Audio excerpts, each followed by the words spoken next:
En tant qu'entrepreneur, comment se prévenir des événements futurs? En tant qu'entrepreneur, comment se prévenir des problèmes qui peuvent se passer dans votre activité entrepreneuriale? Chers amis, l'entrepreneuriat n'est pas une ligne droite. Beaucoup d'entrepreneurs se lancent en entrepreneuriat en pensant tout simplement aux bénéfices qu'ils vont réaliser, en ne considérant pas qu'à un certain moment, il pourra se produire des événements qui vont les freiner.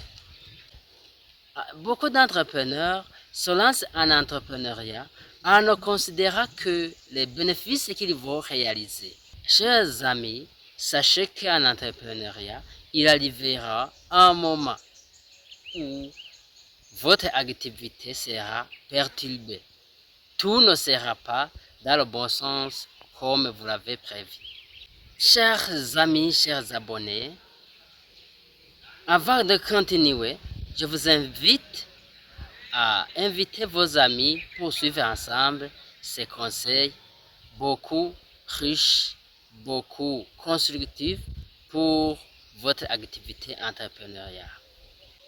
Chers amis, chers abonnés, chers entrepreneurs, lorsque vous décidez de vous lancer en entrepreneuriat, il est fort utile de faire votre étude de marché.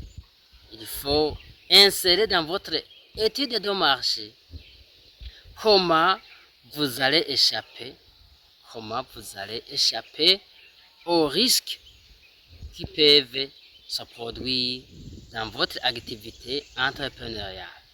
Dans ce cas, il y a des éléments très importants qu'il ne faut jamais sauter. Beaucoup d'entrepreneurs aiment travailler dans la solitude.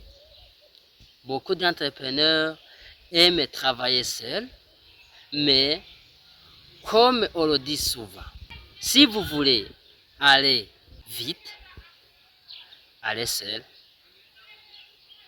Mais sachez que quand vous décidez d'aller seul, au cours du chemin, vous pouvez trébucher.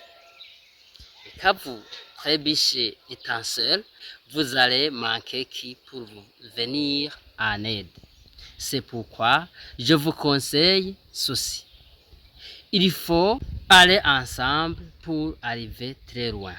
Chers entrepreneurs, quand vous décidez d'exercer des activités entrepreneuriales, il faut faire votre activité, bien sûr, votre activité privée, mais il faut aussi penser à vous associer aux autres entrepreneurs pour que lorsque votre activité privée sera dans la détresse, sera dans un moment de difficulté, vous allez faire recours à vos associés pour vous aider. Donc, la première des choses pour éviter, pour se prévenir des événements futurs, il faut chercher à être dans plusieurs associations. Il faut être dans plusieurs associations qui vont vous aider à vous relever en cas d'échec dans votre activité entrepreneuriale privée. La deuxième chose, quand vous voyez que votre activité entrepreneuriale est en train de grandir, est en train d'accroître, est en train d'arriver à un pas important, il faut maintenant voir comment contacter des compagnies d'assurance. Il faut voir maintenant comment contacter les compagnies d'assurance. Il faut que votre activité soit assurée. Supposez par exemple que vous avez commencé à faire la vente dans un marché quelconque.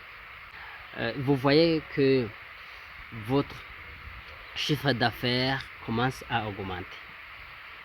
Ne vous contentez pas seulement d'aller déposer votre argent dans les banques, et il faut aussi contacter les compagnies d'assurance, faire des cotisations pour que, une fois que dans votre activité, il arrive un problème extérieur, un problème que vous n'avez pas prévu, que les assurances viennent à votre aide, vous donnent de l'indemnité.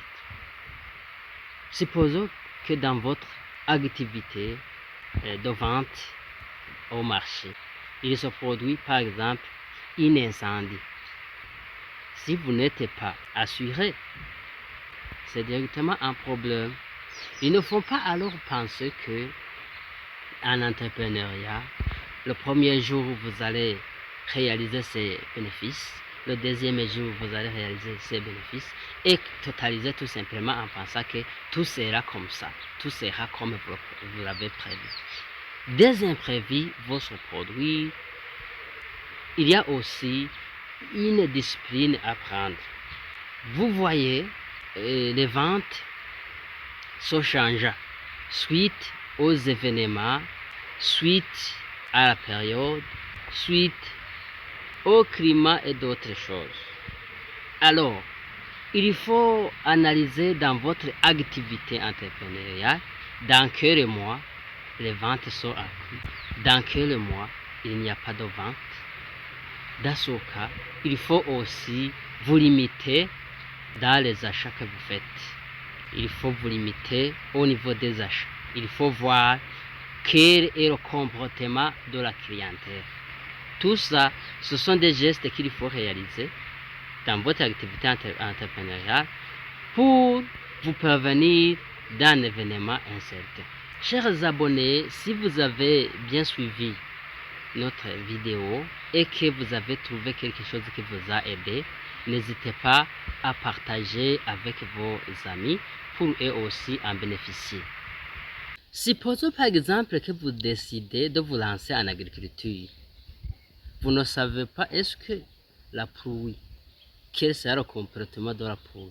Est-ce que tu peux le prévenir? Impossible. Ou tout simplement, vous décidez de vous lancer dans le commerce. Vous avez installé votre magasin. À un certain moment, le magasin peut être incendié. Ou bien, il peut se produire un autre comportement que tu n'as pas prévu. Par exemple, tu vas acheter tes articles, tu vas les entasser. À un certain moment, au premier temps, les clients viennent, ils augmentent même. Tu vas encore acheter d'autres produits pour vendre. Et puis à un certain moment, tu ne sais pas ce qui s'est passé. Tu ne vois même aucun client. Donc, il faut voir le comportement de tes clients. Quand tu vois que les clients commencent à diminuer, il faut toi aussi diminuer les achats. Aussi, tu peux te lancer, par exemple, dans le transport.